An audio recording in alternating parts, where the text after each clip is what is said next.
What inspired you to want to become the mayor of the Halifax Regional Municipality? The skills and talents that I had were suitable for what I think HRM needs in a mayor, which is somebody who can lead collegially and can find commonalities and find a way to get stuff done and move forward. What do you see as some of the top issues you want to tackle in your first few months as mayor? In the first few months, one of the real things is to work with council, to understand council, to realize that we can disagree without arguing incessantly. People have to understand politics is about taking different points of view and bringing them together. There's nothing wrong with having different points of view, but we have to find a way to work together. So that would be a priority in terms of setting the context of council. And then there's other things like economic development I want to start having an impact on. Arts and culture, looking at transportation strategy, what are we going to do with taxes? Housing is an issue for me, poverty. These are things that may not be strictly municipal issues, but as a mayor I want to have an involvement in. So the social equity of the community will be another issue for me.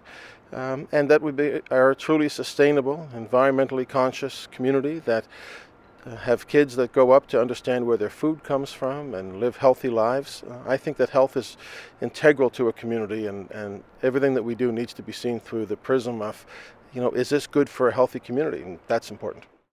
How do you plan to work with council differently than it's worked in the past? And I'm the only council member that gets elected HRM wide. Everybody else gets elected from specific constituencies, so they have to represent those constituencies, but we all have to recognize that we have to work together on big issues that are good for HRM as a whole. What about our relationship with other levels of government, the province and Ottawa?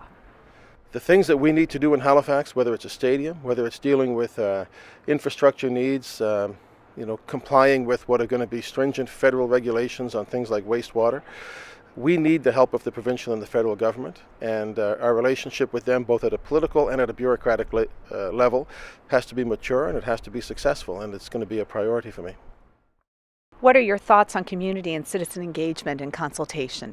So we have to always default to openness and listening to people, really listening to people, whether it's online, whether it's in meetings, whatever method we have. The more engaged citizens are, the more they feel like they have a stake in their community. And a number of things happen. Things get built, things get done, and in fact people vote in municipal elections. How do you want citizens to view their city? I want them to believe and see their city as a city where they're valued, where they feel empowered, where they're listened to, where they understand that even if they don't agree with every decision that's made, that they know that the process had integrity. And I want people to see us as a city that builds on the past, but as a city about the future.